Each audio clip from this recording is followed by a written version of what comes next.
അപ്പോൾ ഇന്ന് നമ്മളൊരു പാവയ്ക്ക തീയലാണ് വെക്കാൻ പോകുന്നത്. അതിന് വേണ്ടിയിട്ട് പാവയ്ക്ക അരിഞ്ഞെടുത്തിട്ടുണ്ട്, അതുപോലെ തന്നെ ഉള്ളി അരിഞ്ഞെടുത്തിട്ടുണ്ട്,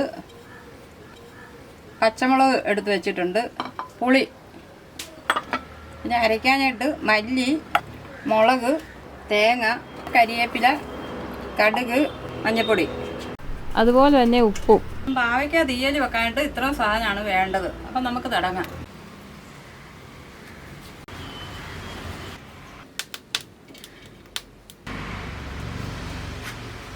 അപ്പം നമുക്ക് ശകലം വെളിച്ചെണ്ണ ഒഴിച്ചു കൊടുക്കാം തേങ്ങ വറുക്കാൻ. അപ്പം തേങ്ങ വറുത്തെടുക്കാണ്ട് നമുക്ക് തേങ്ങ ഇട്ട് കൊടുക്കാം. കൂടത്തിൽ തന്നെ മുളകും,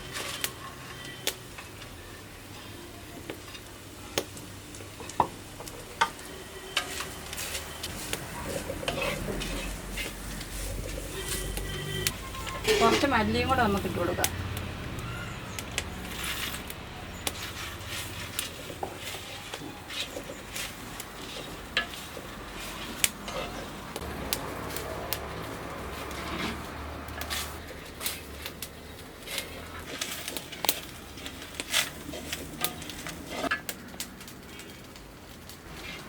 നമ്മൾ കുറച്ച് കരിവേപ്പിലയും കൂടെ ഇട്ട് കൊടുത്തിട്ടുണ്ട്.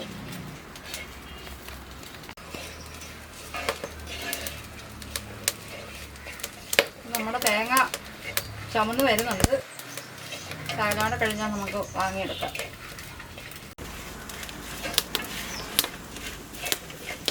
തേങ്ങയും മുളകൊക്കെ മൂത്തിട്ടുണ്ട്, നമുക്ക് വാങ്ങിയെടുക്കാം. തണുത്തതിന് ശേഷം നമുക്ക് അരച്ചെടുക്കാം.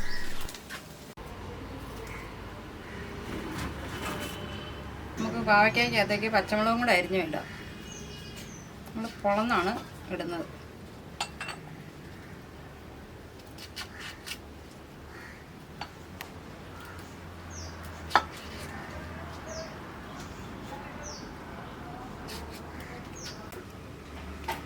നമുക്ക് പാവയ്ക്ക വഴറ്റിയെടുക്കാനായിട്ട് എണ്ണ ഒഴിച്ചു കൊടുക്കാം.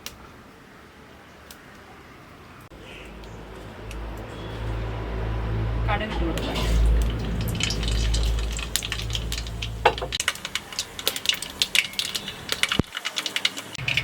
കുറച്ച് മുളക്, കരിവേപ്പില,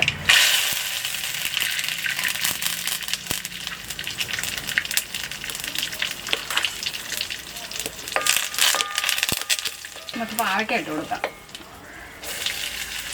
പാവയ്ക്കായും പച്ചമുളകും കൂടി എടുത്തിരിക്കണം.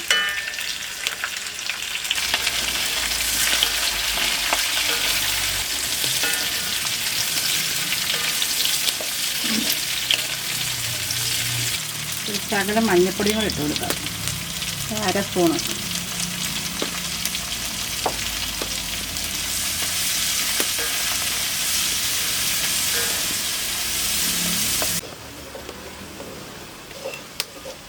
നമുക്ക് ഉള്ളിയും കൂടെ ഇട്ട് കൊടുക്കാം.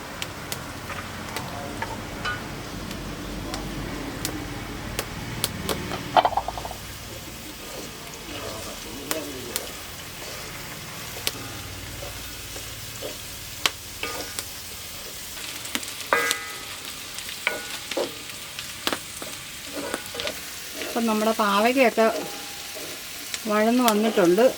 നമുക്ക് പുളിവെള്ളം ഒഴിച്ചു കൊടുക്കാം.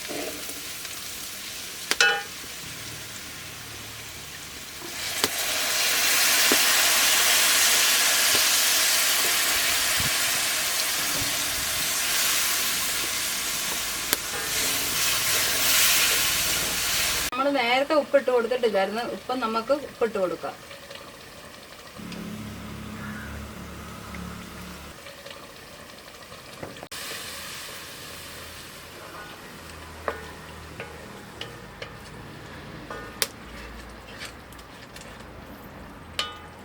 പുളി ഉപ്പുമൊക്കെ ചേർത്ത് തിളച്ചിട്ടുണ്ട്. ഇനിയിപ്പോൾ നമുക്ക് അരപ്പ് ചേർത്ത് കൊടുക്കാം. നമ്മൾ വെള്ളം ഇല്ലാതെയാണ് അരച്ചെടുത്തിരിക്കുന്നത്.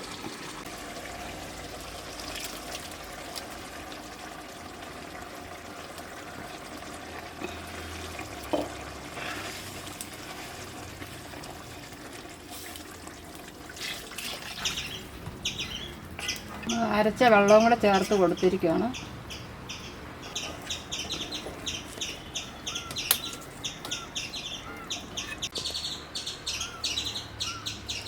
കണ്ടോ ആ തീയലിൻ്റെ നല്ല രീതിയിലുള്ള കളറൊക്കെ വന്നിരിക്കുന്നു. ഇതുപോലെ ഇരിക്കണം പാവയ്ക്ക തീയൽ വെച്ചാൽ.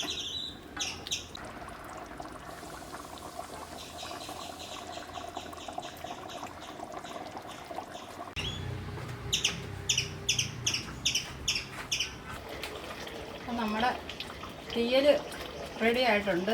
നമ്മൾ ഇതിനകത്ത് ശർക്കര ചേർക്കാറില്ല. ചില ആൾക്കാർ ശർക്കര ചേർക്കും. നമ്മൾ പാവയ്ക്ക തീയൽ വെക്കുമ്പോൾ ശർക്കര ചേർക്കാറില്ല. അപ്പോൾ ഇവിടെ ഇങ്ങനെയാണ് വെക്കുന്നത്. അപ്പോൾ നമുക്ക് ഇത് റെഡി ആയിട്ടുണ്ട്, വാങ്ങി വെക്കാം.